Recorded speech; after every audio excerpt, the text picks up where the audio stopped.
네, 안녕하십니까. 김주권에서 매일 오전 9시부터 2시간 동안 뵙겠습니다. 진행을 하고 있습니다. 맡기를 해본 일부 작가입니다. 이학년입니다. 네, 안녕하십니까. 이승환입니다. 네, 오늘 마이크가 좀 네. 제가 준비했는데 먼저 좀 시작을 해주세요. 네, 일단 어제 미국 시장에 대한 소폭 조정이 있었습니다. 네. 시카고 연은 총재의 6월 금리 인상 발언 이런 것들이 있었고요. 그럼에도 불구하고 시장은 상당히 좀 뜨겁게 진행이 된다라고 좀 보여집니다. 일단 제약 바이오에 대한 쪽들이 전반적인 강세, 하지만 이제 외국인들에 대한 매도에 대한 시작, 네. 지금 코스닥 시장에 대한 매수 이런 흐름에 대한 쪽이 전반적으로 엮이고 있고요. 그러다 보니까 코스닥이 좀 더 강한 형태에 네. 대한 흐름으로 전개가 되고 있습니다. 어떻게 보게 되면 순환매라고도 볼 수는 있겠습니다만 제약 바이오가 강세인데 네. 강세가 나오는 종목들이 아주 세게 나오고 있거든요. 영진약품이라든가 대웅제약, 영진약품 20%대, 그다음에 대웅제약이 7%, 한미사이언스 3%, 이런 형태, 부강약품 5%, 그러니까 5% 이상 상승하는 종목들이 상당히 많이 지금 보게 되면은 이 코스닥 쪽에서 이제 많이 보이는 형태에 대한 흐름으로 전개가 되고 있습니다. 네. 그래서 일단 시장 전반적인 지수에 대한 조금 소폭 조정인데 거래소는 시장에 대한 분위기는 매우 뜨겁게 전개되고 있다 이렇게 네. 보여집니다.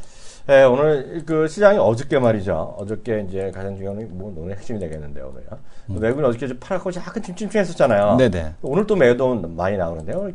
몇 가지 뉴스가 좀 있습니다. 네. 이게 별로 또 완전 전혀 새로운 본 것은 아니다라고 할 수 있는데요. 아니다라고 할 수 있는데. 만일 우리나라 언론에서 별로 집중적으로 소개를 안 하고 있고 국내 증권사도 약간 안이하게 얘기하고 있는데요. 작년 6월이었죠. 네. MSCI 이머징 마켓에서 매년 한 번씩 한 달에 1년에 한 번 리뷰를 하잖아요.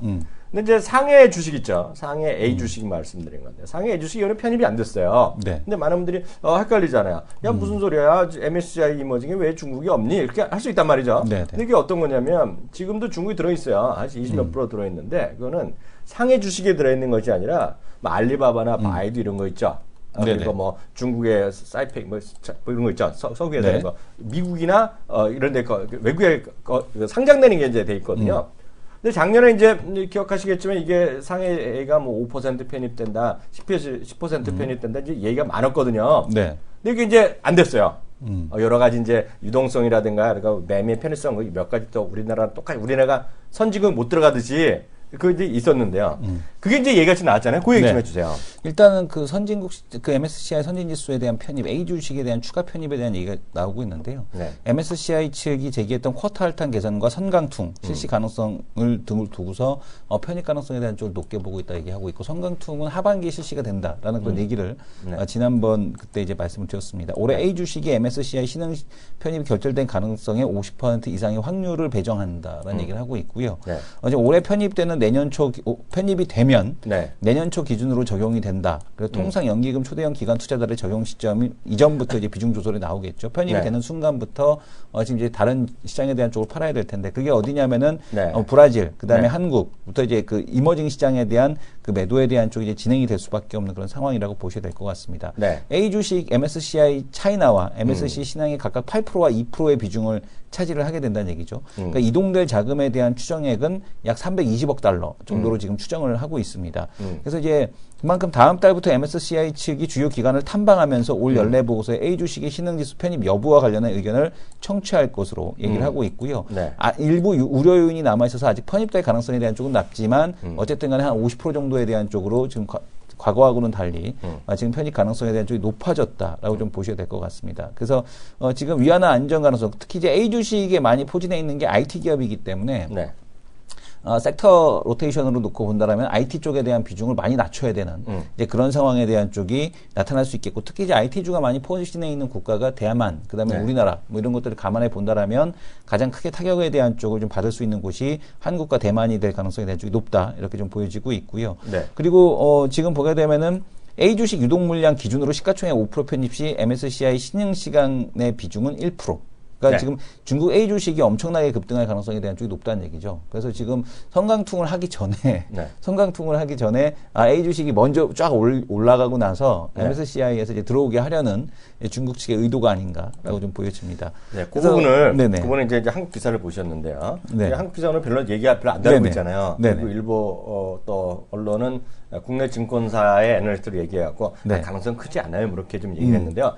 그 부분은 저는 중립입니다. 그분요. 제가 의견이 있을 수는 없잖아요. 네. 있는 사실 그대로 확인하는 거. 제가 두 개를 간단히 보여드리고 이거 약간 중요한 거기 때문에 제가 집중 좀 말씀드리고 이게 뭐 네이버나 검색해서 잘 나오는 게 아니거든요. 네. 그래서 요번 제가 잠깐 제가 화면 보면서 잠깐 설명드리도록 하겠습니다. 사실 저도 아차했어요. 네. 제가 맨날 보는 데가 오늘 새벽에 안 봤거든요. 네. 어제 밤에 저녁 7시면 자니까 못 봤는데 이거 좀 봐주세요.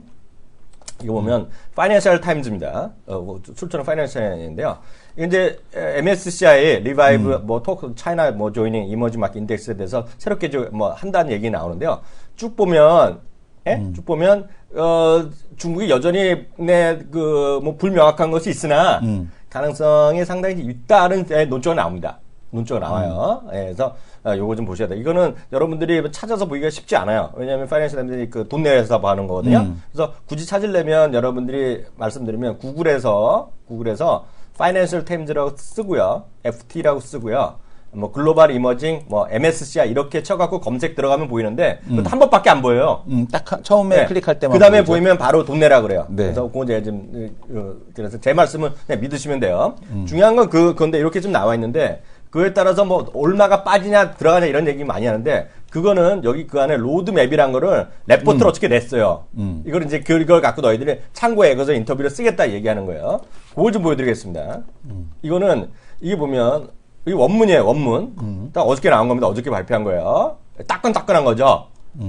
차이나 에이시아 인덱스의 로드맵에 대한 얘기가 나오는 거예요. 여기요.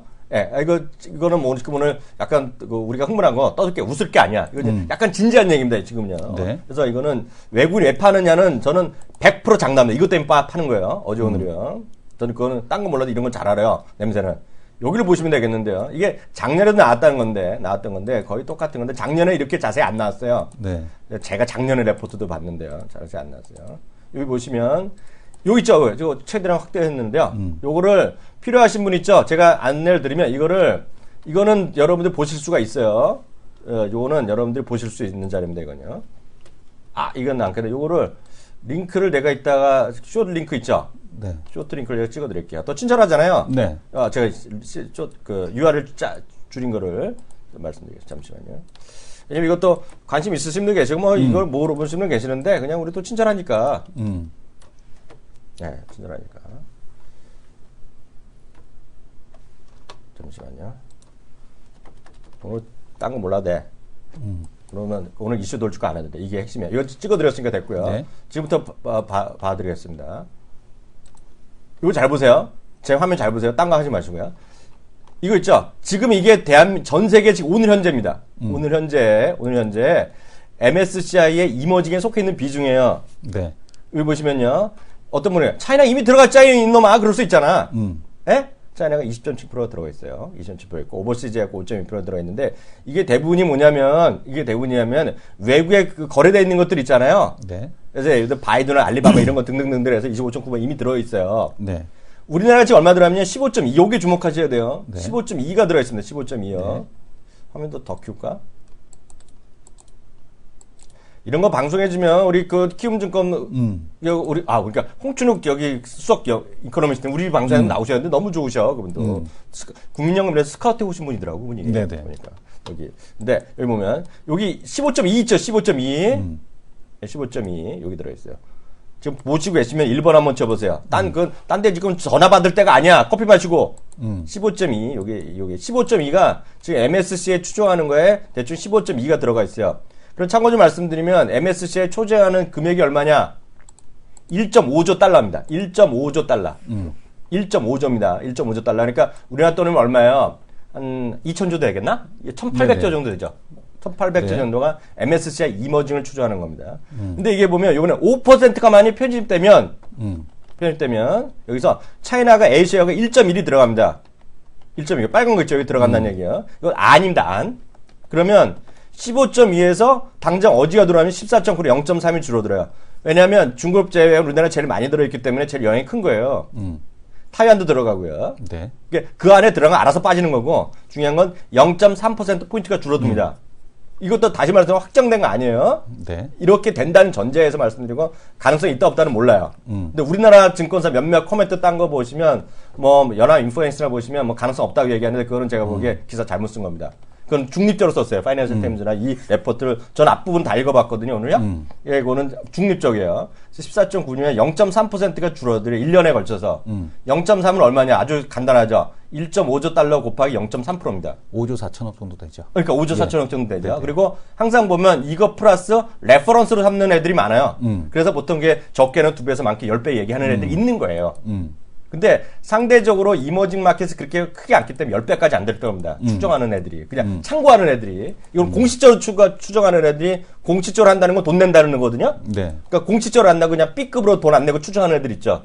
그래서 보통 2배에서 5배 정도 보는 게 많을 거예요. 그래서 어깨 5배 정도 얘기하니까 그 정도를 우리가 돈은 만약 이게 현질하면 무조건 빠지는 거예요. 네, 그거 마시면 되겠고요. 그리고 이거는 이제 가능성이 아주 먼 얘기인데, 이게 100% 포함될 경우, 이건 아니겠지, 설마. 이건 장기적으로. 이건 아니겠지. 네네. 이래는 그냥 절단하죠. 네. 이게 정말 되면. 네. 근데 이거는, 현실성 있는 건, 우리나라에 국력이 있는데 이렇게 되겠어, 감히. 네. 만약 이렇게 될 정도 되면 우리나라는 어디로 갔겠어? 선진으로 갔겠지. 네. 까놓고 말해서. 네. 그잖아요. 우리나라가 그렇게 되면 12.3으로 줄어듭니다. 근데 이건 당장 걱정할 건 아니에요.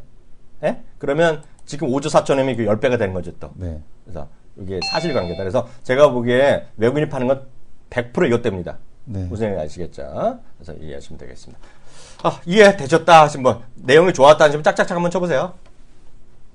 예, 이거 어디서도 못 듣는 얘기야. 예, 어디든. 예. 이건 정말 중요한 겁니다, 중요한 거. 그래서, 오늘 처음 얘기할까. 바로 다음, 우리 또 진짜 중요한 손님 오셨으니까 이분을 모시고 다음 코너 들어가도록 하겠습니다.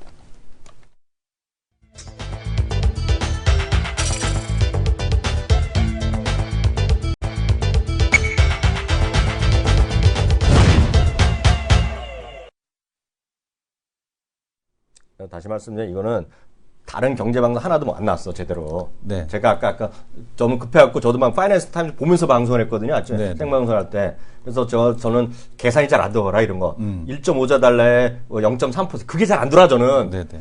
그래갖고 그게 4조, 5조인지 5조인지 기억이 안 나다. 그냥 그렇게만 말씀드렸는데 이것 때문에 외국인 판다. 이것만은 누가 뭐라 해도 사실이다. 그래서 그냥 이게 뭐 외국인이 그냥 외국인이 환율 때문에 판다 이런 거 절대 아니에요. 외국인이 많이 떨어져 올라왔으니까 팔겠지 이거 아니란 말이야. 그리고 브라질을 왜 덜 팔어? 조금밖에 상가는 없는 거야. 가장 큰 게 우리나라에 지금 해당 먹는 게 영향을 받으면 이해하시면 되겠습니다. 오늘 주인공 좀 소개해 주세요. 네, 지금 이슈에 대해서 속속들이 살펴봐 주시면 세밀한 남자 김종희 의원님 모시겠습니다. 네, 안녕하세요. 안녕하십니까? 세밀남. 세밀남. 네. 오늘 어떤 얘기부터 해주시겠어요? 네, 최근에 뭐 종목이나 네. 뭐 이런 섹터에 대해서 할 얘기가 별로 없어서요. 네. 오늘은 글로벌 해외 투자를 가지고 네. 우리가 투자해 볼 만한 모멘텀을 좀 찾아보자라고 생각을 해봤습니다. 그래서 네. 그동안은 차이나 투자가 핵심이었죠. 그래서 네. 글로벌 대기업들이 모두 중국의 공장을 어떻게 하면 잘 만드느냐, 그래서 중국에서 얼마나 싸게 잘 생산해내느냐, 네. 이게 이제 관건이었는데 네. 이 그림이 바뀌고 있다라는 거죠. 근데 네. 묘하게도 이 그림이 바뀌면서 그동안 인도네시아나 인도 이런 국가들이 중국과는 달리 굉장히 규제의 벽이 높았거든요. 그런데 이 구간에서 규제의 벽을 낮추고 있는 게 또 특징입니다. 그래서 이런 그래요? 부분들을 얘기하려고 하는데요. 네.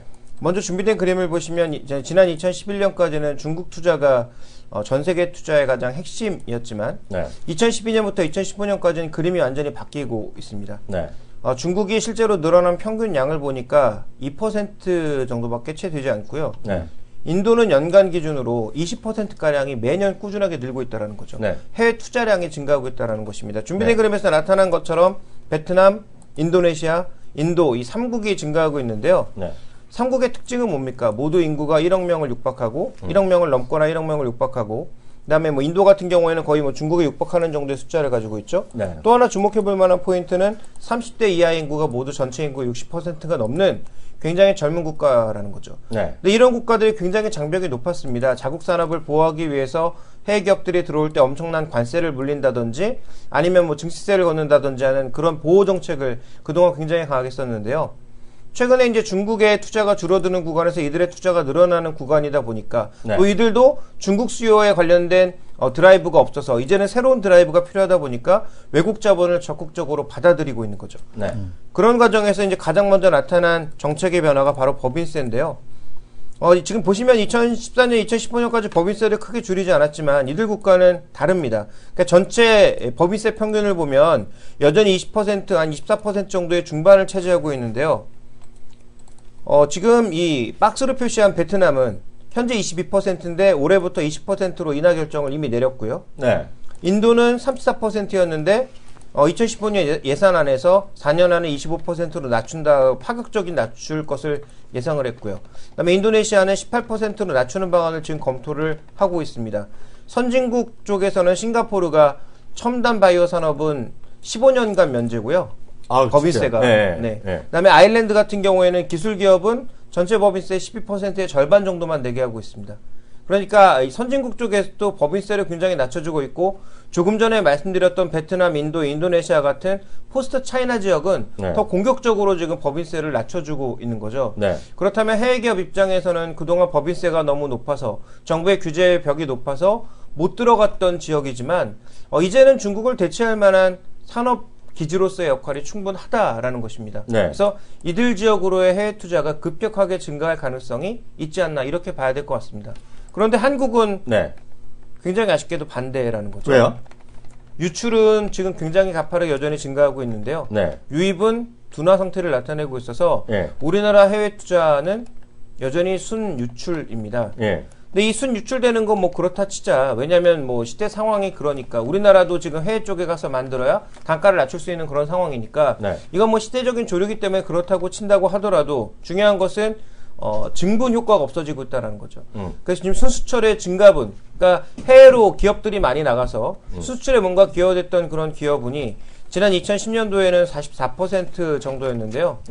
지금은 거의 제로 수준까지 내려와 있다라는 거죠. 그러니까 해외 쪽에 기업이 많이 나가고 있고 여전히 거기서 많이 물건을 만들어내고 있습니다만 이로 인한 수출 증가분이 없는 것이 가장 큰 특징이고요. 또 하나 주목해 볼 만한 포인트는 준비된 그램에서 보시는 것처럼 지난 2005년과 2014년을 비교해 봤을 때 10년 상간의 변화는 부품과 설비를 현재 매입하는 비중이 절대적으로 높아졌다라는 거죠. 거의 2배 가까이 늘었다라는 것입니다. 쫓아가는 게 아니라 직접 가서 다 한다는 건가요, 그러면요? 그렇죠. 그러니까 한국 수입을 대폭 줄이고 제3국가 한국 수입을 대폭 줄이고 현지에서 조달해 버린다라는 거죠. 그러다 보니까 당연히 한국 수출은 줄어들 수밖에 없고 다만 기업 수익은 큰 변화가 없었죠. 다만 이 그림에는 한계가 있는 것이 처음에 이제 현대차가 가서 자리를 잡은 이후에 현대차의 제일 벤더들을 그 이후에 불렀기 때문에 나타난 일부 효과도 분명히 있습니다. 그렇지만 그런 효과를 차지하고서라도 전반적으로 우리 기업들의 자본이 해외로 빠져나가고 있는 순유출 단계에서 수출의 기여도가 줄어들고 있고 이익의 기여도가 줄어들고 있다는 것은 한국 제조업의 실상을 그대로 좀 반영하고 있는 것이 아닌가 이렇게 좀 봐야 될 것 같습니다. 어떻게 보세요? 그러면 여기서 우리가 이제 입장에서는 투자 아이디어를 얻어내야 되는 게 핵심이잖아요. 뭘 사야 돼요? 일단 그동안 말씀드렸던 지역 ETF 중에서는 뭐 베트남 그리고 인도네시아 ETF를 사야 되는 것이 아닌가. 인도네시아? 네. 우리 김 의원님 나랑 똑같은 생각을 갖고 있는데 나는 인도네시아 가봤었어요? 저는 가보진 않았고 현재 이제 친구 2명한테 소식은 계속 여러 가지를 받고 있는데 한 명은 이제 거기서 자영업을 하고 있고 한 명은 삼성 SDI에 근무하고 삼성 SDS 자영업을 해요 거기서? 한 명은 삼성 SDS에 근무를 하고 있거든요. 두 명의 얘기를 들어보면 저보고 영어 조금만 되면 와서 살라고 하더라고요. 인도네시아요? 네. 여기가 지금 굉장히 핫하다라는 것을 한 명은 자바에 있고 한 명은 스마트라 섬에 있는데 두 명 다 지역에 상관없이 지금 와서 사는 게 좋다. 우리나라 마치 80년대 활기가 느껴진다라는 얘기를 많이 하고 있거든요. 그래서 뭐 그런 것뿐만 아니라 실제로 이제 이쪽으로 투자가 늘고 있기 때문에 이쪽에 이제 제조업 이런 것들이 갑자기 성장할 가능성, 그다음에 소비 문화가 성장할 가능성. 그래서 그동안 인도네시아나 이제 베트남 같은 경우에는 내수로만 먹고 사는 나라였지만 제조업을 기반으로 수출 기반이 늘어날 가능성도 배제할 수가 없다라는 것이고요. 그다음에 또 하나 이제 인도 같은 경우에는 인도 전체 센섹스 지수를 사시기보다는 저번에도 말씀드렸던 대로 인도의 인프라스트럭처에만 투자하는 펀드라든지 아니면 인도의 소비 쪽에만 투자하는 그런 펀드 쪽에 투자하시는 게 좀 더 효율적이지 않을까라고 보고 있어서요. 아까 말씀드렸던 첫 번째 아이디어에 의하면 이런 것들을 사는 게 이제 가장 핵심 아이디어가 아닌가라고 보고 있습니다. 저는 인도네시아는 한 번 가봤거든요. 근데 인도네시아 얘기하는 사람 엄청 많아요. 실제로 보면 하여튼 뭐 약간의 종교적인 뭐 차이가 있고 아마 이슬람 쪽이 많이 있죠. 이슬람 있는데 장점이 뭐냐면 저는 아무리 봐도 그걸 믿을 수가 없는데 저랑 또 잘 아는 사람이 하는 거야. 혹시 그 정확한 알아는 제가 지금 찾으려 하니까 잘 안 나는데 말레이시아랑 인도네시아 같은 말을 쓴대거요. 근데 그 언어가 인나어라 그래? 인나? 들어봤어요? 제가 알기로는 워낙 사용하는 용어가 많아서 겹치는 용어가 있는 거겠죠. 아, 아니 근데 그 이름이 우리나라 한국어 이런 식으로 하듯이 인나오라는 표현을 쓰는 것 같아요. 인나인지 뭐 정확한 건 모르겠는데, 근데 믿거나 말거나 한데요. 2달이면 배운대요. 우리 사람이. 그래서 학원이 있대요, 우리나라에. 2달만 배우면 되게 2달만 배우면 일상말이 다 된다 그런다고. 말레이시아, 인도네시아가 세계에서 제일 쉬운 말이래요. 그리고 특히 거기가 그게 없다 그러네. 알파벳이 없어갖고 영어로 이렇게 표기한대요. 그래갖고 엄청 쉽대요. 말하기도 쉽고 배우는데 하여튼 인도네시아 얘기 많이 하더라고요. 그래서 참고하시면 좋을 것 같고요. 인도네시아어가 구글 트랜슬레이트 보면은 말레이시아하고 달라? 인도네시아어는 있는데 네. 인도어는 없어요. 아니 인나오라 그래. 합쳐서 인나오라 그래. 아니 따로따로 있어요. 아, 근데 하여튼 같이 쓴다고 내가 들었어. 내가. 근데 뭐 지역적으로 바로 가까이 네. 있으니까요. 네. 싱가포르도 마찬가지지만. 왜냐면 말레이시아 끝에 싱가포르 있고 싱가포르 바로 배 타고 하나 건너가는 거가 사람 놀러 가는 거잖아요. 그렇죠. 뭐 리조트 하나 있는데 거기. 코타키나발루. 거긴가? 그래가 거기 그 땅은 인도네시아인데 나라 거는 싱가포르에 사갖고 뭐 그 나라가 있는데 근데 갑자기 생각이 안 나. 거기 제가 그럼 인도네시아 2번 가봤네. 2번 가봤네. 그건 그렇고요. 근데 문제는 그렇게 되면 우리나라 제조업이나 이런 것들이 좀 머리 아파질 텐데 그런 것도 어떻게 그런 것도 아이디어는 어떻게 돼요? 그러니까 한국 제조업은 지금 노려볼 만한 포인트는 철저하게 저밸류에서 찾아야 되겠죠. 네. 그래서 이익이 아주 조금만 좋아져도 네. 밸류에이션 모멘텀이 크게 나타날 수 있는 종목군들. 그러니까 실적 아예 바닥에서 진짜 턴어라운드 되는 종목이거나 네. 아니면 턴어라운드 되지 않는다고 하더라도 실적이 조금만 더 좋아지면 네. 밸류에이션 메리트가 확 느껴지는. 그러니까 네. 뭐 PER 기준에서 뭐 한 6배, 7배 정도 수준까지 내려와 있는 뭐 대표적인 자동차라든지 네. 이런 것들이 이익이 아주 조금만 좋아져도 굉장히 이제 긍정적인 모멘텀이 나타날 수 있거든요. 네. 그리고 이제 PBR 개념에서는 한 배 아래로 내려간 그런 대표적인 종목군들. 네. 이런 종목군들이 아주 조금의 자극만 줘도 네. 밸류에이션이 아주 확 개선되는 듯한 그런 효과를 줄 수 있기 때문에 네. 우리나라 제조업에서는 철저하게 좀 이런 종목군들만 걸러내야 되는 게 아닌가. 네. 그래서 이런 종목군들이 정말 뭐 크게 오른다라는 개념보다는 적어도 시장 수익률보다는 나을 수 있다. 그러니까 시장이 하락하더라도 덜 빠지고 올라갈 때는 조금 더 올라갈 가능성이 있지 않나. 그래서 한국 제조업은 지금 구간에서는 진짜 성장주, 뭐 제약주 이런 계열이 아니라면, 그러니까 정말 우리가 생각하는 굴뚝주 제조업이라면 진짜 저밸류. 그러니까 진짜 이익이 턴어라운드 될 수 있는 종목군들을 최대한 압축해야 된다. 대표적으로 포스코 올해 하반기부터는 그래도 이익이 조금이라도 개선될 수 있다. 워낙 바닥을 쳤기 때문에 이제부터 더 나빠질 건 없다. 뭐 이런 얘기가 나오고 있고요. 현대차도 추가적인 악재가 그렇게 많지 않다라는 점을 강조하고 있거든요. 네. 그러니까 이런 종목군들에 대한 저가 매수 개념이 그나마 한국 제조업에서는 조금 가능성이 있지 않을까 이렇게 보고 있습니다. 얘기 나온 게 좀 더 소통해야 되니까 준수파님이란 분이 계셔. 준수가 시아 준수 이런 거 아니냐? 그런 게 준수 아니야? 그 가수? 근데 이런 말을 쓰셨는데 이제 쉽다고 저도 들은 얘기예요. 믿을 수는 없다 그랬어요. 2달이면 배운다 그랬거든요. 쉽다고. 근데 이분이 말씀하셨네.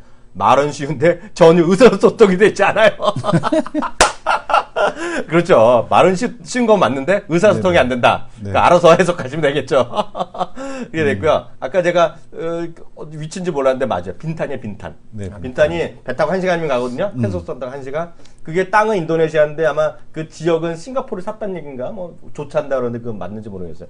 클럽메드 말씀하는데 클럽메드는 아니고 전 옆에 걸 리조트 갔던 기억이 있는데 하여튼 이렇게 보시면 될 것 같고요. 다른 얘기 한번 해보죠. 브라질 관련인데 브라질은 어떻게 보세요? 브라질이 지금 우리나라도 그렇고 해외에서도 외신에서도 많이 다루고 국내 이제 리포트에서도 브라질이 나오고 있거든요. 네. 근데 이제 나오고 있는 이유는 한 가지죠. 호세프 대통령의 실각 가능성, 네. 탄핵 가능성 이제 얘기가 나오면서 그러니까요. 과연 이제 브라질 투자를 어떻게 해야 될 거냐 얘기가 흘러나오고 있는데요. 네. 근데 지금 문제는 뭐냐면 브라질이 그 모멘텀으로 이머징 주식 중에 올해 가장 핫하게 올랐는데 가장 핫하게 떨어졌으니까 가장 핫하게 오른 부분도 있지만 어쨌든 정치적인 변화가 있지 않을까라는 기대감에 많이 올랐습니다. 근데 여기 펀더멘탈이 정말 뭐 이런 말씀 드려서 좀 뭐 그렇습니다만 정말 안 좋거든요. 네. 준비된 그림 보시면 지금 실물 쪽에서 산업 생산 여전히 바닥이고요. 네. 소매 판매도 좀처럼 살아나지 못하는 그런 양상입니다. 그 다음에 이제 살펴봐야 될 건 재정 수지인데요. 재정 수지는 여전히 레아라가 돌고 있음에도 불구하고 적자폭이 늘어나고 있는 것이 현실이고요. 네.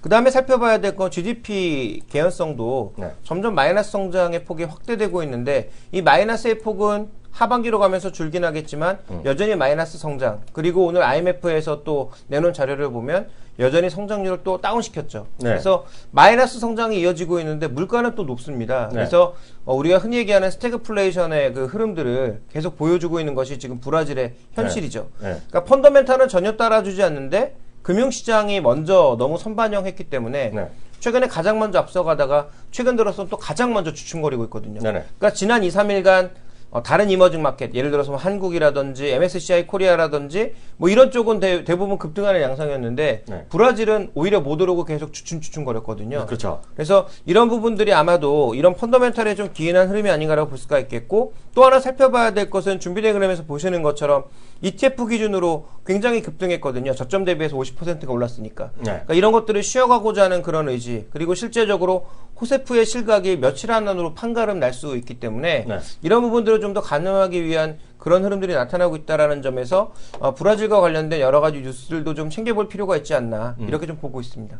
그럼 어떻게 보세요? 지금 저희 그 키움은 아니라 모 대형 증권사에서 해갖고 브라질 채권이라하고 특히 또 모 증권사에서 그 사모펀드 같이 돼갖고 부동산 투자에다 박살나신 분들 계시거든요. 그럼 네. 어떻게 하면 좋겠어요? 일단 브라질 쪽이 좋아질 가능성은 높지 않다라고 보셔야 됩니다. 왜냐하면 지금 그 국민평화당인가 민중 무슨 하여튼 그 최대 정당이 호세프와의 연정을 깨므로써 지금 실각 가능성이 높아진 거거든요. 아 그래요? 네, 근데 재밌는 건 뭐냐면 네. 하원이 800명, 네. 상원이 81명인데 최대 정당이 네. 지금 최대 정당의 하원에서 차지하고 있는 의석수가 81석. 10분의 1밖에 안 돼. 최대 정당이라는 게? 네, 그러니까 브라질의 정치적인 특성입니다. 브라질은 이 정치를 장악하고 있는 당이 단 하나도 없습니다. 네. 그러니까 적어도 6개, 7개 이상의 당이 연정을 해야만 실제로 과반수를 넘어갈 수가 있습니다. 우리나라도 그렇게 됐으면 좋겠네. 저도 하나 만들게. 네. 그 어쨌든 상원도 네. 마찬가지거든요. 네. 그래서 이런 흐름이다 보니까 지금 이 당은 왜 자기들이 연정에서 빠져나와서 호세프를 실격시키려고 하고 있냐면 네. 만약에 이 연정을 깨면 부통령이 이 당이기 때문에 네. 이 부통령이 2018년까지 대통령이 되거든요. 네. 그러면 이 당을 중심으로 또다시 연정이 구성이 되거든요. 네. 그러면 그동안 호세프하고 룰라만 해먹었는데 우리도 해먹을 수 있다라는 주의거든요. 네. 그래서 지금 브라질 그 내부 언론들에서 내놓은 기사들을 번역한 것들을 쭉 살펴보면 그나물의 그 밥인데 누가 되든 무슨 상관이냐라는 기조가 굉장히 강하게 나타나고 있습니다. 그래서 네. 누가 되든 상관없다라는 기조. 그래서 브라질 국민들이 원하는 그런 깨끗한 정치는 어디에도 없더라라는 그런 기조거든요. 네. 그래서 실제로 정치적인 개연성으로 올랐다면 이건 다시 다 제자리 돌아간다. 네. 그리고 펀더멘탈은 전혀 개선되지 않았다. 이런 개념에서 놓고 봤을 때 브라질 자산에 추가적으로 투자하시는 것은 네. 아주 정말 뭐 초장기 흐름을 보고 투자하시는 것이 아니라면 조금은 좀 위험하지 않을까라고 판단하고 있습니다. 최근 들어서 레알의 움직임도 좀 심상치가 않고요. 또 하나 중요한 것은 그 호세프가 실각한다고 해서 전체적으로 브라질 정치가 바뀌는 것은 아무것도 없다. 물론 립 서비스는 엄청 하겠죠. 우리는 네. 호세프와 다르다, 룰라와 다르다, 페트로브라스와 뭐 절대 그런 뭐 거래를 하지 않겠다라고 하지만 브라질 국민들의 속마음 속에는 니놈도 똑같다라는 그런 생각을 가지고 있거든요. 그래서 뭐 우리나라 정치도 마찬가지겠지만 브라질은 더 지금 복마전이기 때문에 아마도 정치적인 개연성 때문에 오르는 것은 곧 한계를 드러낼 것이고 그런 개념에서 브라질 채권이나 브라질 주식에 추가 투자하시는 것은 조금 어렵겠다 이렇게 판단하고 있습니다. 네, 오늘 이렇게 해서 김정희 형과 함께하는 시간 가졌습니다. 오늘 또 특히 글로벌 시장에 대해서 시각에 대해서 그리고 많은 분들이 궁금하시는 브라질에 대해서도 얘기 나눴습니다. 오늘 말씀 감사합니다.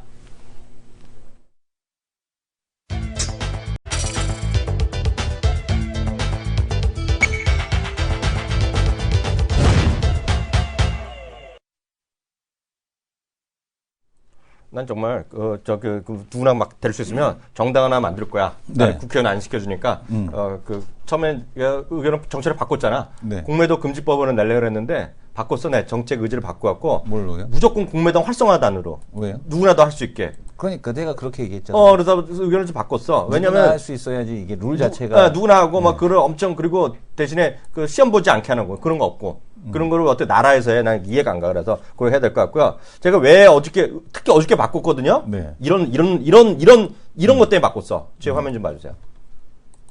대한민국 최고의 언론 연합인포맥스 자료입니다. 이거 보셨어요? 돈 없는 상장사 갑질. 애널리스트의 탐방 금지 유형인데. 그러니까 저런 것 때문에 바꿔야 된다. 이건 제 얘기가 아니니까 그냥 있는 것만 여러분들 제가 특정 종목이 들어가니까 이건 여러분들이 제가 찍어드릴게요. 네. 찍어드릴게요. 알아서 판단하신 걸로 보셔야 될 거. 말이 나온 김에 소통하는 방송 역시 좋습니다. 하셨는데 보니까 저기요. 그 뭐죠? 저기 뭐야? 저는 반얀트리에 갔었어 보니까 클럽메드가 아니라 그런 말씀드리겠고 달빛 조각사님이 소통하는 방송 역시 좋습니다. 이학영 최고위원님 근데 최고위원님이 하셨죠. 근데 어저께 이분이 이제 그 뭐야 이학영 최고위원 네이버 포스트에 팔로우 했다 그랬잖아요. 네. 그래서 제가 농담에 언제까지 할지 모르고 제가 지금 테스트를 하는 거기 때문에 네. 바꾸려고 그래갖고 제가 이제 오늘 어저께 들어가서 지우려고 그랬어. 네. 없애려고 그랬는데 딱 진짜 계시더라고 거기. 네. 팔로우 5명 있는데. 네. 이게 진짜 고민돼 그래갖고 제가 제가 이사를 가려고 그래요. 네. 제가 그럼 이사 가고 나서 얘기하시지. 왜? 테스트. 네. 근데 내가 얘기를 안 했는데. 난 시콜콜을 얘기했는데 이걸 하셨어. 그래갖고 네. 제가 바뀌면 이사 가서 네. 다시 말씀드리도록 하겠습니다. 하여튼 재밌습니다. 예.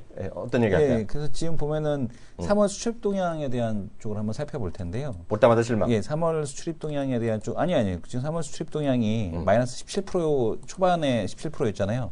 3월 말에 엄청나게 수출이 늘어난 것 같습니다. 지금 3월 수출 7, 8% 마이너스 8.2%. 지금 보면 개선세 어쨌든 간에 전년 대비해서 매년 이렇게 떨어질 거라고 봤는데 이게 지금 마이너스 8.2%니까 어쨌든 개선되는 형태에 대한 흐름을 좀 보여줬고요. 이제 품목별로 들어가 봐야겠죠. 이제 품목별로 쭉 들어가서 보게 되면은 지금 보게 되면은 철강 제품 수출이 좀 늘었어요.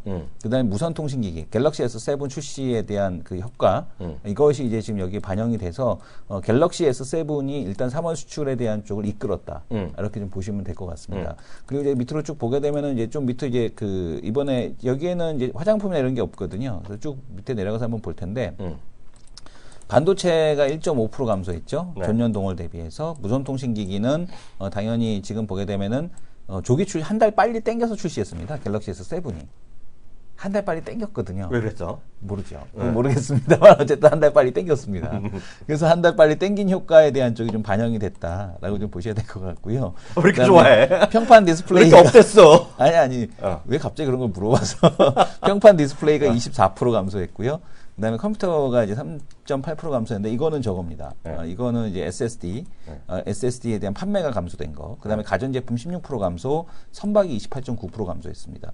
그런데 이제 신규 유망 품목별 수출 품목을 보게 되면 화장품이 지금 전년 동월 대비 그러니까 지금 보면은 2월 달에 22% 증가했었잖아요. 네. 3월 달에 38.7% 증가했습니다. 그러니까 지금 3월 달 그러니까 화장품에 대한 이 판매 속도에 대한 쪽이 점점점 빨라지고 있다라는 거. 이걸 좀 볼 수 있을 것 같고 OLED가 5.3% 증가를 했고 SSD가 24.8% 감소하는 모습을 좀 보여줘서 지금 보게 되면은 역시 지금 보게 되면 신규 유망 품목 중에서는 화장품에 대한 선전에 대한 쪽이 계속해서 돋보이고 있다라는 거. 그러니까 지금 그동안에 화장품에 대한 성장세가 꺾이지 않았겠느냐라는 그런 우려감들이 있었는데 그 부분을 좀 벗어내는 지표에 대한 쪽이 나타나고 있다라는 게 특징적인 흐름에 대한 쪽으로 잡히고 있습니다.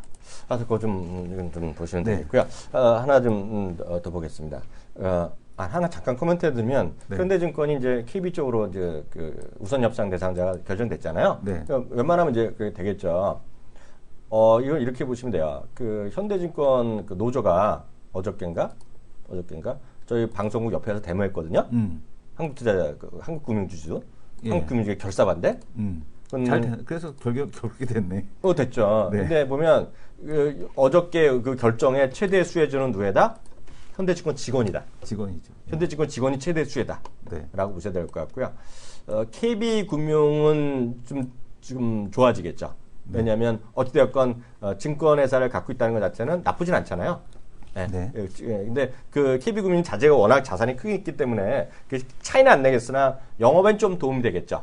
그렇지만 타격은 한국금융주주가 타격을 받죠. 왜냐하면 한국금융주주는 이걸 통해서 1위를 가려다가 여전히 그냥 가지 못하니까. 5위 증권사로. 그래서 다음 거를 다른 큰 거를 또 하기에는 지금 당장 매물 나온 게 없잖아요. 지금 보게 되면은 역시 인수증권사 규모를 보게 되면 미래에셋증권이 미래에셋 대우증권이 1위. 그 다음에 NH투자증권은 여전히 이것도 농협이랑 합친 거니까. 그렇죠. 지금 4만 5천 명 정도. KB하고 KB현대가 이제 3위로 올라서고 있고요. 삼성이 계속 밀리고 있네요. 삼성이 이제 4위권, 한투가 이제 올라가려고 하다가 5위권 증권사로 여전히 이제 머무르는 이런 흐름으로 나타나게 됐습니다. 하여튼 이렇게 좀 보시면 될 것 같고요. 저기 있죠. 요거 잠깐 얘기해 드리겠습니다. 드디어 이제 결정이 났어요. 결정이 났어요. 뭐가 났어요? 면세점 결정이 났잖아요. 네. 면세점이 봐서 면세점 특허 기간이 10년으로 결정됐어요. 네. 근데 보면 10년으로 결정된 것뿐만이 아닙니다. 결격 사유가 없으면 거의 그냥 무한 반복 자동 갱신. 그래서 요번에 한번 딴 거는 그냥 평생 간다. 아주 큰 잘못이 벌어지잖아요. 평생 간다는 건데요. 요번에 핵심은 빠졌어요. 또 핵심은 뭐예요? 신규고요. 신규고 또 하나가 신규권 그리고 등록 요건 완화 이런 거예요. 그래서 허가를 해주냐 등록이냐 이러거든요. 그래서 두 가지는 4월 말이라는 건 뭐예요? 총선 끝나고 총선 이후에 결정이 나겠죠. 근데 요번에 한꺼번에 하면 너무 반발들이 심한 놈이 있으니 좀 하는 거죠. 그래서 지금 업계는 바로 또 새로 신청을 받을 거다 그런 얘기가 강하죠. 그래서 아마도 이 느낌으로 보면 오늘 참 어때요? 그런 주식이요. 하나 갤러리 한가가 어떻게 됐어? 하나 갤러리아요? 주가. 하나 갤러리아 뭐 오늘 뭐 3% 반등하는데 그치고 있는데 아니구나. 오늘 빠지고 있는데 3%? 빠지는 게 어찌 보면 그 뉴스의 가치를 보면 네. 빠질 가능성이 크죠. 네. 왜냐하면 발표는 10년으로. 그렇게 했지만 10년 동안 사업은 할 수 있으나 네. 거의 굳어지는 거는 신설이거든요. 네네. 신규를 받아준다는 거면 신규를 받아주는 건 갑자기 예를 들어서 뭐 롯데가 아니라 지텍 하는 게 아니라 롯데가 다시 받는다. 그런 쪽으로 많이들 생각을 하는 거죠, 사람들이요. 네, 그리고 계속 말씀드리지만 사후면세점은 다 할 수 있다. 여의도 역에서도 조그만 옷가게도 사후면세점 하거든요. 그러니까 그런 관점에서 시청자분들이 보는 거죠. 호재냐 약재냐 그렇게 일단 이해하시면 좋겠습니다. 다음 얘기 또 어떤 거 해볼까요? 뭐 2,000포인트에 대한 도달 그리고 또 이탈, 뭐 라운드 넘버에 대한 쪽을 두고 오늘도 또 10포인트 정도, 15포인트 가까이 주가가 더 하락을 하고 있는데요. 지금 보게 되면 외국인들에 대한 매도의 힘이 높죠. 증권사 리서치 센터장들조차도 이제 서로 의견이 엇갈리고 있습니다. 이종우 IBK 그 한국경제에서 잘 만들었더라. 네네. 이거 맞죠? 한국경제. 네네. 종우 형님 나왔어. 지금 보게 되면은 과거보다 2,000선 넘기가 더 힘들어졌다라는 그런 얘기를 하고 있고요. 그리고 또 지금 보게 되면은 오연석 지금 조익재 하이투자증권 리서치 센터장은 큰 악재는 없다. 상반기 중 2,100을 찍을 거다. 삼성증권 오연석 센터장 같은 경우는 지금 보게 되면은 시장이 불안하다. 네. 글쎄 제자리로 온 것뿐이다. 근데 2,100, 2,200 간다는 확신이 있어야 되는데 그런 게 없다. 그리고 지금 보게 되면 이경수 메리츠종금 리서치 센터장은 외국인 매입에 힘이 셀 것 같다라는 얘기하고 있는데 외국인이 이제 지금 매도에 대한 부분 이틀 연속 진행하고 있는 거. 네. 만약에 이제 MSCI 지수 때문이라면은 쉽지는 않아 보이는 이제 네. 그런 상황이라고 보여지고 있고요. 지금 보게 되면은 뭐 여전히 이창목 NH투자증권 리서치 센터장 같은 경우도 상반기 중에 2,050 이상은 한번 가지 않겠느냐 이런 네. 의견들이 엇갈리고 있습니다. 지금 보게 되면 김학균 KDB 대우 투자전략본부장, 투자전략부장 같은 경우도 지금 보게 되면은 그 지금 부장됐어? 이미 한국 주식시장 가치가 올라갔다. 그러니까 외국인 입장에서 환율이 너무 세게 올라갔기 때문에 여기서 더 치고 가는 거는 좀 메리트가 없지 않겠느냐. 그 친구가 임원될 친구네. 네네. 임원될 친구야. 네. 왜 그런지 알아? 왜 그러십니까? 좀 이따 얘기해줘. 그거 끝나고 네, 해줄게. 그거는 야, 대우 증권 얘기. 그 친구 벌써 눈치 있는 친구네. 네네. 야, 그 친구 곧 임원될 친구네. 네, 그래서 차기 지금 리서치 센터장으로 임명해주자. 네네. 그래서 네. 지금 보게 되면은 2050 이상을 넘어서는 움직임이 본격화될 가능성이 있다 뭐 이런 얘기 하고 있는데 그러니까 이런 의견을 종합해봤을 때 크게 가거나 크게 빠지거나 둘 중에 하나니까 이렇게 보여요. 이거 두 가지 말씀드리겠는데요. 저희 방송하기 전에 김영욱 교수 나오셨잖아요. 네네. 근데 혹시 그 방송 못 보신 분은 그 다시 보기. 네. 저희 방송 보시고 11시에 들어오신 분들 계실 텐데요. 또 저보다는 이성훈 교수 좋아라고 요즘 인기가 또 하늘 치솟고 있잖아. 왜 그러죠? 몰라 요즘 이성훈 교수 칭찬 일색이야. 이성훈 교수 보기에서 11시에 오신 분들은요. 오늘은 저희 정코너에 네. 김유나 앵커가 진행하는 거에 김영욱 교수가 서강대 김영욱 교수 나오셨거든요. 네. 훌륭한 말씀 많이 하셨어. 주옥 같은 말씀 많이 하셨는데 그분은 이제 2000 하반기부터는 이제 슬슬 이제 사도 된다 얘기하고 네. 있고요. 중국도 이제 하반기에 좀 사다. 지금 적구가 아니라 이제 하반기라는 얘기했고요. 또 하나 가장 중요한 말은 제가 다 듣지 못했으나 이거 써먹어야 돼. 저도 어디 가서 좀 기억해둬. 네. 저성장 시대잖아. 네. 저성장 시대에서는 어떤 주식이 올라가는지 알아? 어떤 주식이 올라갑니까? 저성장 시대는 먹살이 쉽지 않잖냐. 네. 그래서 살아남은 주식이 대박난다. 음. 살아남은 주식이 많지 않다는 얘기야. 네. 다만 살아남은 주식은 남아서 대박난다. 대박이라는 표현을 안 했었어, 교수님이라. 네. 살아남은 주식이 크게 올라간다 이런 말씀하셨거든요. 그런 걸 좀 그런 말이 좀 저성장 시대는 에브리바디가 하는 게 아니야. 오늘 정말 역시 교수님은 뭐가 달라도 달라 하는 게 있겠고요. 앞서 제가 김학균 투자전략부장이 얘기했는데요. 김학균 그 투자전략부장의 모가지를 갖고 있는 사람이 누구니? 그 위에 사장님이지, 홍성국. 홍성 사장님이죠. 네네. 존경하는 홍성 사장님인데 네네. 홍성국 사장님 말씀 한번 들어보시겠습니다. 네. 예. 이것도 같은 환경인데요. 제가 홍성 사장이 아니군데. 왜 저를 비춰주시나? 제가 아니라 제가 화면을 잡아주시면 네네. 됩니다. 이거는 홍성국, 제 얘기 아니니까 또 오해하지 마세요. 홍성국 대우사장의 주총에서 한 얘기예요. 네네. 올해 코스피 1700 갈 수도 있다. 이런 얘기 하셨거든요. 네. 이런 거 괜히 말해봤자 제 의견이랑 상관있다. 저 의견이랑 상관없어요. 저는 동의 안 합니다. 거기에. 동의 안 하는데요. 동의 안 하니까 이런 것들 동의 안 하는 거 얘기해봤자 제 의견 같잖아. 괜히 설명하시더라도 이건 네. 보시는 걸로. 아시죠? 그래갖고 저희 방송은 다 내용이 워낙 많은데 다 진행은 안 되니까 이런 거 특히 링크 들어주면 해주면 좋을 것 같고요. 특히 이런 거가 답답한 게 VOD 보시면 잘 못 봐요. 그래서 읽어드리면 네이버나 이런 데 검색 들어가세요. 홍성국 대우증권 사장 코스피 1700 갈 수도 이렇게 치면 나올 겁니다 아마. 아셨죠? 홍성국 대우증권 사장 코스피 1700 갈 수도. 그러니까 이렇게 써놨는데 이렇게 주주총회에서도 말씀하셨는데 감히 투자전략부장이 올해 2200 간다. 네. 이러면 잘리는 거지. 그렇지 않냐? 그걸 뭐 목숨 내놓고 얘기하는 거죠. 그래서 그렇게 이해하시면 좋을 것 같습니다. 하나만 더 보겠어요. 하나만 더 보고 또 단거하죠. 하나만 더 볼까요? 제가 볼까? 네, 보시죠. 제가 볼까? 네네. 그럼 제가 오늘 일 너무 많은데? 오늘 제가 일 너무 많이 해요. 편의점? 응? 편의점. 좀 깜짝 놀랐어요. 네네. 작년에는 제가 편의점을 김성호 과장 때문에 알았잖아요. 네. 그래서 또 많이 올랐어요. 근데 요즘 쉬고 있는데 이게 지금 다시 올라갈 때가 된 것 같아. 네. 나 정말 이렇게 많이 올라가는지 몰랐어. 한국경제, 오늘 한국경제 신문이 좋아. 네. 자고남이 10개씩 기업된대. 편의점이 골드러시래. 그래서 이게 제가 거짓말 같지 않니? 이거 믿어져? 믿어지는데 편의점주 분들이 힘드시겠다라는 생각은 들어요. 힘들지. 네. 힘든데 요즘은 20대도 많이 창업을 한다네. 네네. 근데 이게 자고남이 10개씩 하면 우리가 못 믿잖아, 숫자를. 네네. 난 솔직히 안 믿었거든? 네. 이거 보세요. 여기 보시면 2014년 말에 24,739개, 14년 말에 26,431개, 2015년 말에 29,914개, 네. 2016년 2월 말에 3512개 딱딱 떨어져. 왜냐면 네. 5대 대형 조그만 개별 독립 말고 5개 있죠. 5개 미니스탑, 위드미가 4위 5위고요. 세븐일레븐, GS25, CU 5개를 전화했을 거 아니야. 딱 나올 거 네. 아니야. 그 수치가 딱 3512개야. 2월 말 현재. 그걸 날짜별로 나눠주면 되잖아. 네. 그럴 때 날짜별로 딱 10개씩 늘어나는 거야. 그래서 야 이거 심한 거 같더니 최근 2년간도 하루당 7.2개가 늘어났대. 그게 진짜야 숫자가. 네. 나 이게 장난인 줄 알았어. 근데 보면 진짜 매출이 늘어나고 있답니다. 근데 이거 개별 매출 우리가 하는 게 아니라 회사 차원의 매출이 늘어난다는 얘기잖아요. 네. 그리고 이게 또 하나가 유진 투자증권인가 어디 친구가 이거에서 레포트 많이 썼더라고요. 그래갖고 이 친구는 모든 O2O 서비스 있죠. 네. O2O 서비스의 결국 키는 어디다?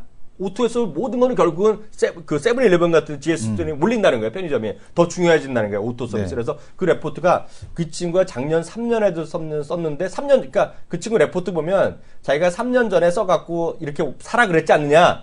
그때 백화점 팔라 그랬고 자기 이거 사라 그랬다 해갖고 장난질이 3분의 1 들어갑니다. 레포트 전체 채무. 그리고 그 친구의 특징이 개명을 했어. 개명. 그것까지 넣어놨더라. 왜냐면 누가 찾아보면 안 나오잖아. 자기 이름이. 개명했다는 까지 나와. 30몇 페이지 썼어. 그래서 한번 보세요, 한번. 잘 못 봤죠? 네. 그래서 오토 때문에라도 편의점 더 된다는 얘기를 써놨고 있거든요. 그래서 편의점 요거 한번 관심 있으니까 한번 여러분들 보시면 좋을 것 같고, 요것도 한국경제, 제가 친절하게 또 링크도 걸어드릴게요. 오늘 링크 너무 많이 걸어드리네. 네. 다음 코너 들어가도록 하겠습니다.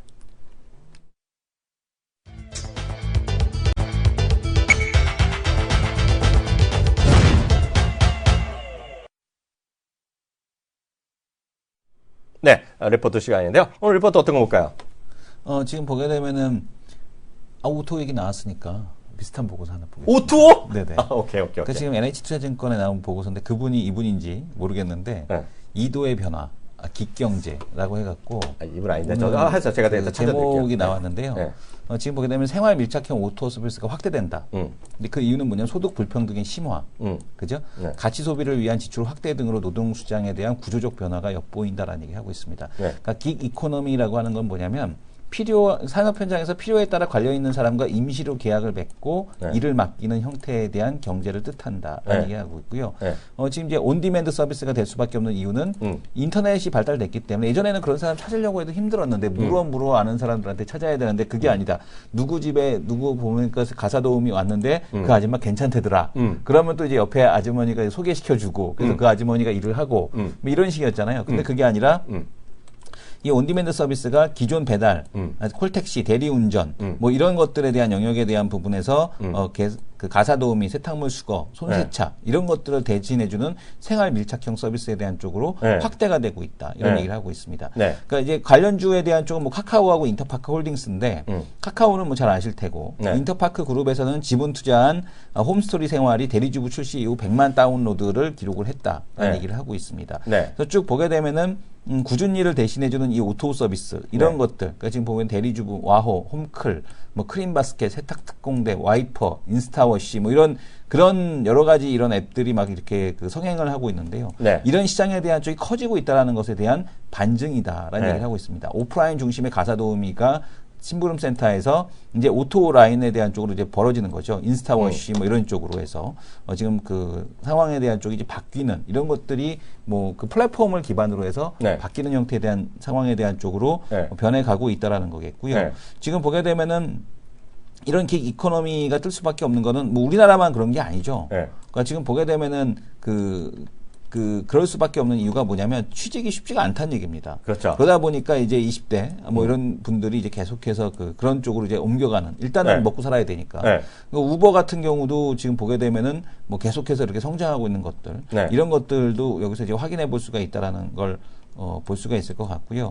그 다음에 이제 밑으로 쭉 보게 되면은 가치 소비, 그러니까 뭐 여행을 많이 가고 난 이런 것 저것 하고 싶은데 하다 보면은 제가 이제 그래서 아마존의 에코가 될 거라고 생각하는 게 뭐냐면 탄다 그랬잖아. 에코라고 아마존 에코도 그 이름도 버틀러 이렇게 해갖고 집사. 좋은데? 집사. 만들자. 버틀러 앱을 하나 만들어서 집사 앱을 인공지능으로 연결시켜서 하는 거죠. 왜냐면은 나 뭐 그 결제하는 거 그러니까 이런 것도 있잖아요. 야 이거 이체 뭐 좀 해줘. 나 돈 이체해줘. 그런 거 내가 그 일일이 그 클릭하고 앉아 있는지. 공인인증서. 그러니까 공인인증서 뭐 하고 야 이거 좀 뭐 좀 해줘 이러면은 지가 알아서 인터넷에서 뭐 하는 거는 지가 알아서 막 이렇게 접속하고 뭐 하고 너무 좋다. 보관하고 너무 좋아. 생각만 해도 이런 것들이 되면 얼마나 편하겠어요 사람이. 생활이 상당히 좀 편리해질 것 같은데 이 버틀러 앱이 빨리 좀 나왔으면 좋겠다 라는 생각을 하는데 이 인터넷상에서만 되는 게 아니라 이런 것들이 오프라인으로도 연결되는 오토 서비스. 그러니까 이런 거죠. 나 오늘 세차해야 되는데 너무 바쁜데.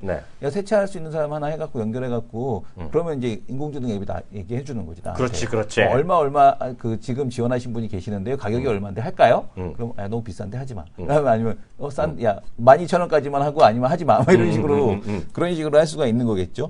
그래서 이제 해야 할 일이 너무 많은 이런 분들, 그다음에 여가 활동을 하고 싶은데 잠이 부족해서 이런 분들을 위한 그런 서비스에 대한 쪽들이 점점점 활성화되고 있다. 이렇게 좀 보이고 있습니다. 근데 이제 문제는 뭐냐면은 플랫폼 시장에만 머무르는 게 아니라 고객 만족도가 중요하다는 얘기죠. 그죠? 그래서 이런 고객 만족도에 대한 쪽을 그 만족시킬 수 있는 이제 그런 앱들에 대한 쪽이 누가 나오느냐 이 부분이 이제 관건이 될 것 같고요. 그다음에 결국에는 이거 다 누가 할 수 있는 거 카카오가 할 수 있는 거거든요. 그렇지. 카카오가 할 수 있는 건데 결국에는 카카오가 그래서 뭐냐면 어떤 일을 하고 있냐면 어느 정도 기업이 커가면 그걸 인수해 버립니다.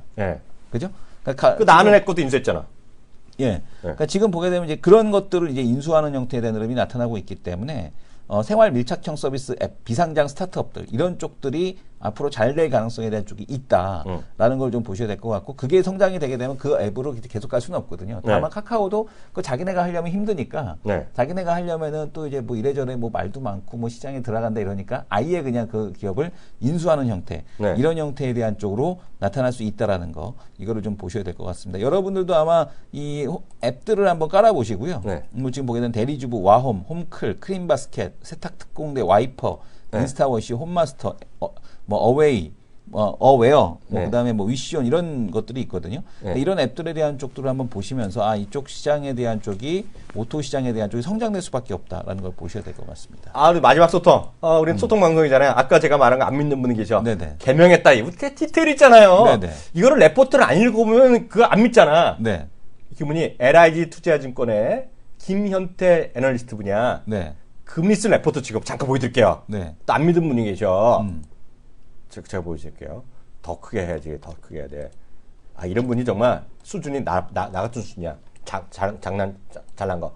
제목의 채점원이 2011년에 썼던 편의점 리포트 기억하시나요? 그리고 이거까지 잡았어. PDF. 보세요. 2012년 유망업종 전망 한국 유통의 메가트렌드 잡아라 하고 나서 김경기야. 지금은 김현태거든. 친절하게 여기 있어서 개명 전이라고. 디테일 있어, 디테일. 이런 분 좋아해야 돼. 그냥 해야 돼. 예, 1부는 여기서 마치겠고요. 2부에 다시 돌아오겠습니다.